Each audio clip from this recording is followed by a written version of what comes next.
Hi everyone, and welcome to another week's protection podcast here at The Right Mortgage. This week I'm really excited to be sharing the podcast today with Stuart Easton from Aviva. Really positive, informative podcast that we're going to deliver to you guys today. From our point, understanding your product and the added benefits is key when talking to a client. So today, Stuart is going to talk about one of the additional added optional benefits that the Aviva protection propositions, which is global treatment. Some of you may be very familiar with it and some may not be. What Stuart's going to do for us today is give an overview of global treatment, some information about the claims and the claims process. And importantly, we'll cover how, as a part of the sales conversations that yourselves and I have with clients, we can introduce the benefits of global treatment and why it's an option that your customers should really be considering. It's fair to say that this additional optional benefit is unique to Aviva. So Stuart is the expert in this field. Can you please start by explaining to the listeners today at a high level what global treatment is and how you get access to it? So, morning, Sam, and many thanks for the opportunity today to talk about global treatment. So, global treatment, as you rightly stated, is an additional optional benefit that is available to be added onto any of our life insurance plus, critical illness plus, income protection plus, or living cost protection products.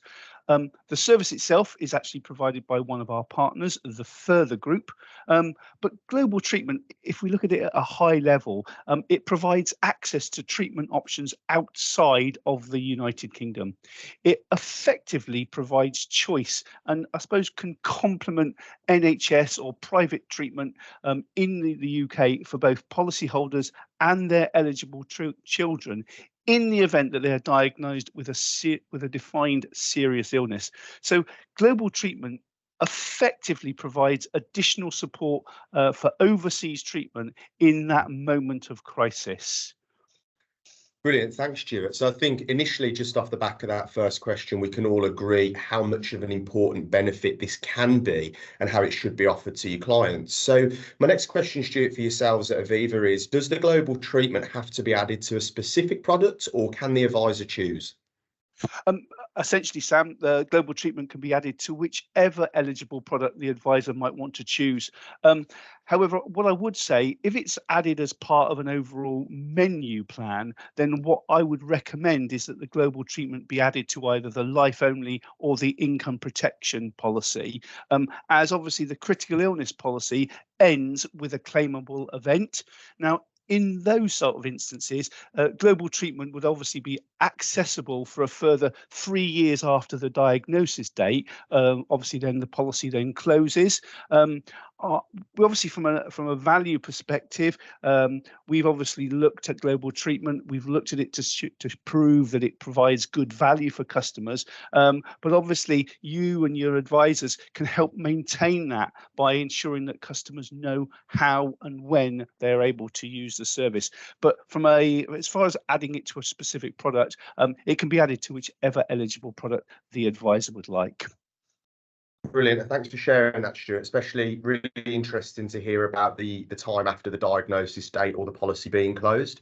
So moving on now to what specifically does the Aviva Global Treatment cover actually offer? So, Sam, global treatment covers 6 key treatments, which are cancer, coronary artery bypass surgery, heart valve replacement or repair, neurosurgery, bone marrow transplants, and live donor organ transplants. Now, as you can see, those are treatments that aren't related to what I would call obscure conditions. They're conditions where people can claim on. We all know that cancer makes up a significant proportion of the claims that we'll see. And when I say cancer, I mean all types of cancer treatments. When I look at things like live donor organ transplants, for example, so that there is that complete clarity, global treatment actually doesn't cover the sourcing of a donor. There is no actual global treatment transplant list. So what Further Insurance will do, they'll offer advice and support in actually finding a donor. Only once the customer has found a match. Obviously, once that happens, global treatment will pay all the costs for both the donor and the recipient. The other key advantage of looking at a global treatment is often that when someone requires a transplant, it may not be deemed urgent on the NHS, whereas obviously they will be able to get that transplant done quicker via global treatment. Okay, perfect. Thanks again, Stuart. So I think you're already given us a good insight to how beneficial global treatment can be in the place in the market. But a question that I suppose some advisors might want to raise now, or an opportunity for you to go into a bit more detail, would be, if we have the NHS, why do customers need to travel overseas? It's a really good question, and it's a really interesting point you make, Sam. I think what we have to think about is that medical research is constantly evolving. There are new treatments being developed all the time, but not always are those available as quickly in the United Kingdom. It can take an awful long time for clinical trials, approvals from people like the FDA, which is the Food and Drug Administration, approvals from the European Medicals Agency, and also the approvals from a body called NICE, which is the National Institute for Health and Care Excellence. And they all need to have those approvals before any new drug is actually licensed for use. And then you've obviously got to look at the fact that there's a massive cost of investment from pharmaceutical companies, which can sometimes mean that only in certain countries and hospitals, they're actually able to afford to offer these new treatments to their patients. Okay, brilliant. So if somebody wanted to actually extend their choices and look to have the treatment abroad, what are the customers' options there? So I suppose one way of looking at it is that the obvious option, if you don't have global treatment as part of your cover, well, obviously clients could, I suppose, essentially pay for it out of their own pocket. They could fundraise or do this sort of crowdfunding, or potentially they could use a critical illness payment. If you actually try to do it yourself, it's expensive. Let's not beat around the bush. But there's also then all those logistical issues regarding finding a hospital, finding a surgeon, and not to mention things like arranging flights, hotels, transfers. And all of that is a lot of extra pressure that somebody who's actually dealing with a serious illness can do without. Um, Again, if somebody chooses to fundraise, you can have a family member who's really seriously ill. And do you really want to be spending valuable time doing sort of sponsored activities whilst you're actually at the same time searching for treatment? Surely that time could be spent with or caring for those loved ones. We also hear loads of things about crowdfunding. We've all heard stories about people who want to raise money for treatment abroad, but actually only about 1 in 10 of those fundraising or crowdfunding appeals actually ever reaches their target, and then enables somebody to actually have that treatment abroad. If someone's obviously got a critical illness policy that pays out in the event of that critical illness, which is and if that condition is also covered under global treatment, obviously you could potentially use that critical illness payment to fund the treatment abroad. But if you think about it, why, as an advisor, did you originally advise them to take out that critical illness cover? Potentially that payment was there really to pay off the mortgage, or potentially supporting the family whilst the member was actually suffering from that critical illness. The critical illness payment itself was really never designed for payment for treatment, especially when there are the alternatives available. Again, if you look at our most recent claim statistics, they actually show that on average, from a critical illness perspective, that average payment is around about 70 to 71,000 pounds. Now, how far is that actually going to go when you consider that many treatment options could cost significantly more than this?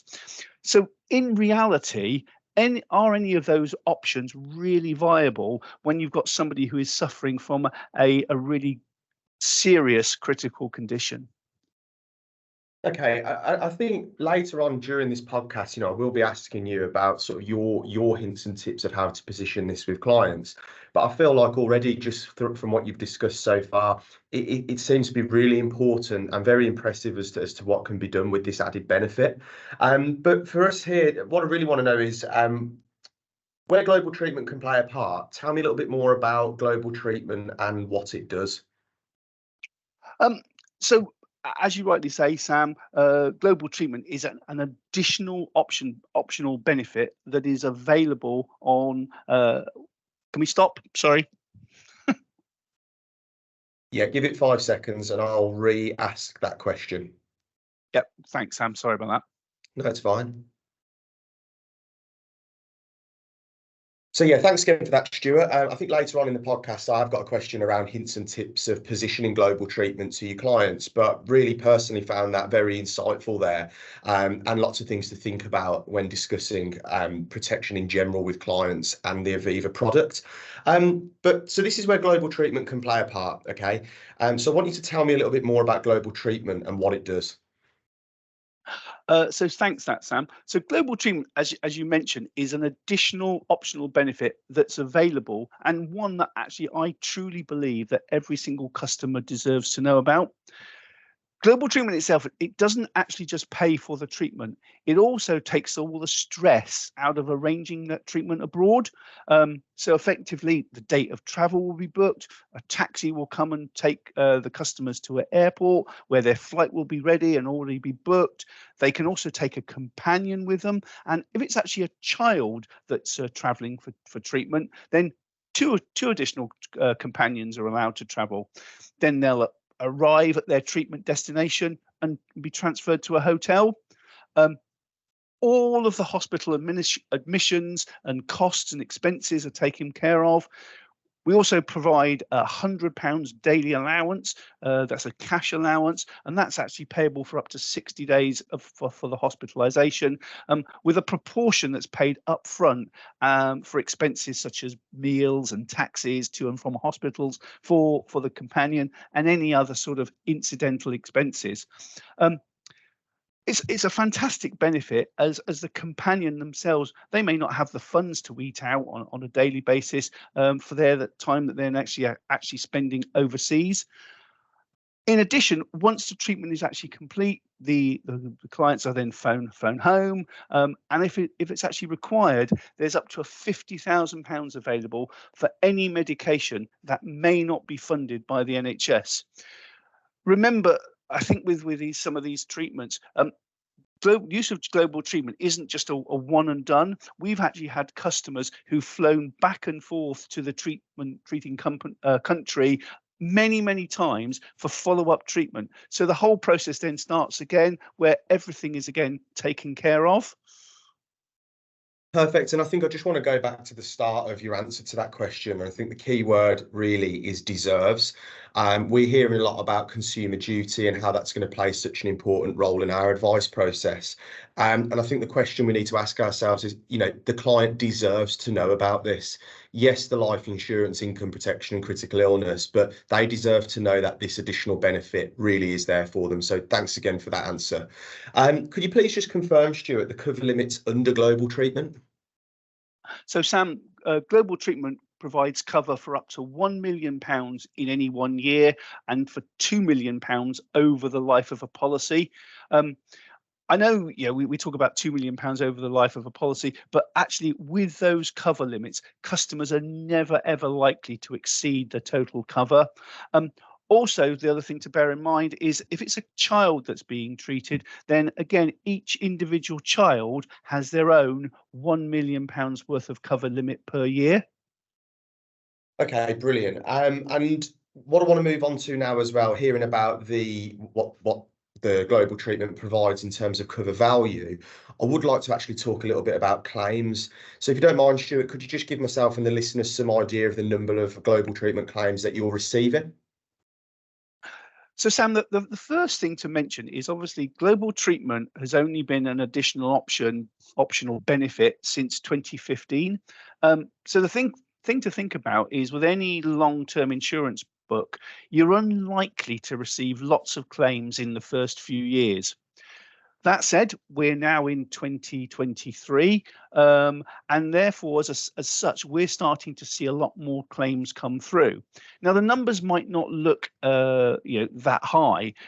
So in 2021, for example, we had 30 claims that were approved, and 25 of those then progressed, with 7 of those customers choosing to go overseas for treatment. Now, those 7 customers, they actually made 21 trips. So again, reinforcing the fact that someone could actually go abroad many, many times. In 2022, there were 28 claims approved, 18 of those progressed, and again, 11 customers chose to go overseas for treatment, making 32 trips. So what we have to remember is that some customers actually do start the process, but they still choose to remain in the UK, even if they could potentially have travelled abroad for treatment. And therefore, as such, global treatment is actually a choice. It's something that they can choose to go abroad, or they can choose to have the treatment continued in the UK. What you have to remember is, at any one point, the customer could then decide, okay, I'm having that treatment in the UK, but actually it's not working, it's not progressing in the way in which I'd like it to. Now I then want to engage in the global treatment process.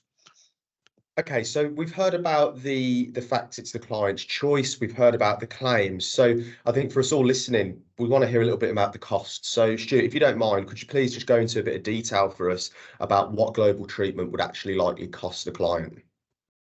So, Sam, the global treatment, as we said, is an additional option or benefit on our life insurance plus, critical illness plus, income protection plus, and living cost protection products. And it's a cost. It's just £3 per month per life insured. So that's just £3 per month that would actually provide £2 million worth of cover over a lifetime of a policy. So I think, again, that really shows the fantastic value, and again, something that I believe every customer should be made aware of. One thing to bear in mind is that global treatment is a 3-year renewable product. So the price for the customer is fixed for the first 3 years, but at the end of that 3 years, the cost could alter. Now, when global treatment was first launched, the cost was actually £4 a month. Now, post-pandemic, when, shall we say, a number of people weren't travelling abroad as much, that's when we brought the price down. The price could change in the future, but if I'm being honest, it's highly unlikely to change significantly for customers at the end of that 3-year renewal period.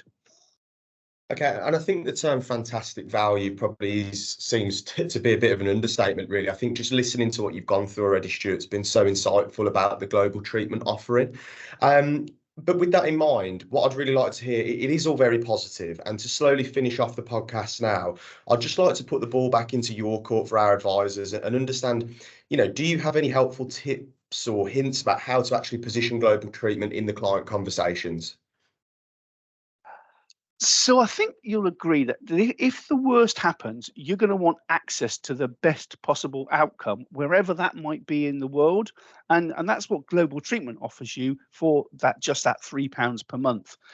So from an advisor perspective, I think what you could look at is it sets you apart from other advisors who aren't talking about this opportunity. And it potentially would lose the risk of you losing that customer to an advisor who potentially is talking about global treatment.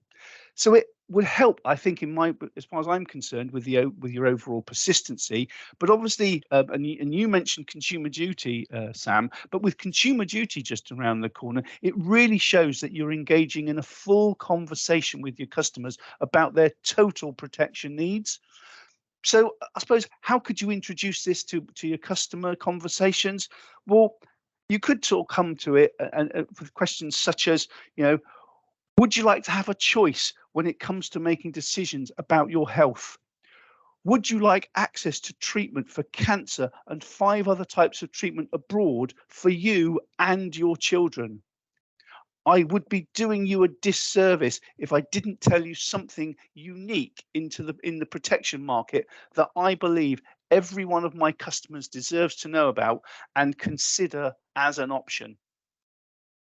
Perfect. And I think from my point here, and I'm sure a lot of other people that are listening to this, Stuart, there's some really good takeaways from this, such as, with Consumer Duty, all of our clients that we speak to absolutely deserve to know about this offering, and be able to have the choice to have it, give them the best chance at the best possible outcome, and just remind ourselves of the fantastic value that it does carry. So I just want to take the time to say thank you for joining us here. I hope the viewers, the listeners have found it very helpful as well.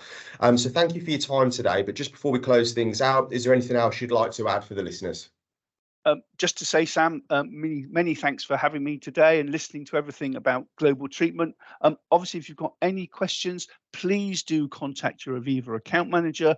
And if you don't know who that is, please contact our protection support team at that's protectionsupport@aviva.com. I'll repeat that, protectionsupport@aviva.com, or telephone 0800 056 2181. And just to say again, thank you for listening, and thank you for taking the time and having me on your podcast today.